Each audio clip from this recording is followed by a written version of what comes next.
Qui est réellement Cellou Dalein Diallo, le grand bâtisseur?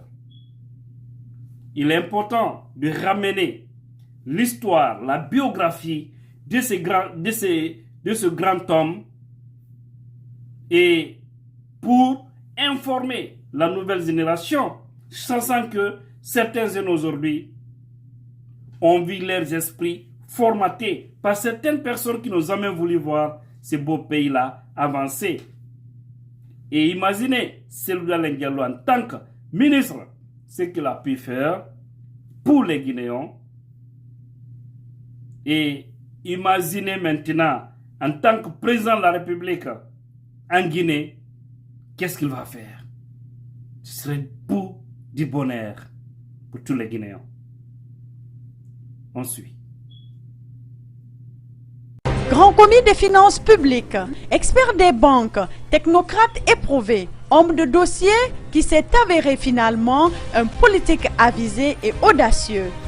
L'homme qui dirige aujourd'hui les destinées d'un des plus grands partis politiques en Guinée est né il y a 58 ans à Labé, dans une grande famille d'érudits, les Séléanké de Dalein, un des villages célèbres du Fouta théocratique qui a fini par donner au leader politique et charismatique de l'UFDG son sobriquet distinctif de Dalein.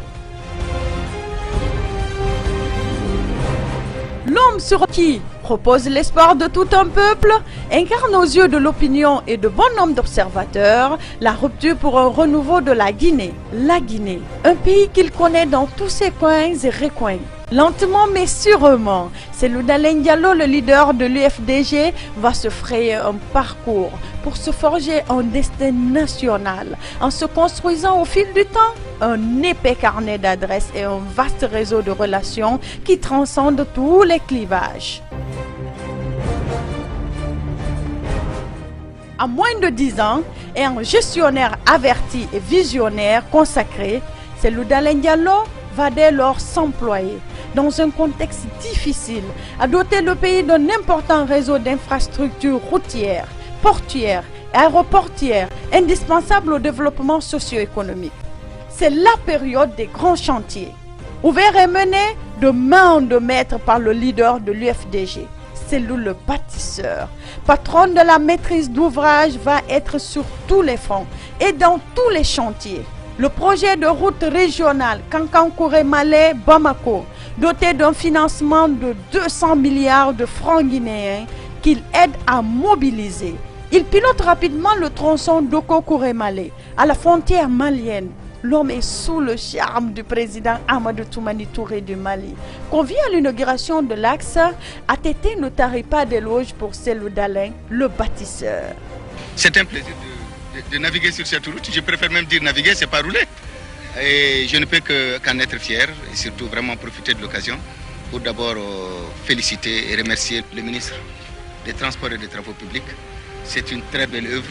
Le grand pont de Djilibakoro qui enjambe le Niger sur 520 mètres est de nos jours le plus long construit en Guinée.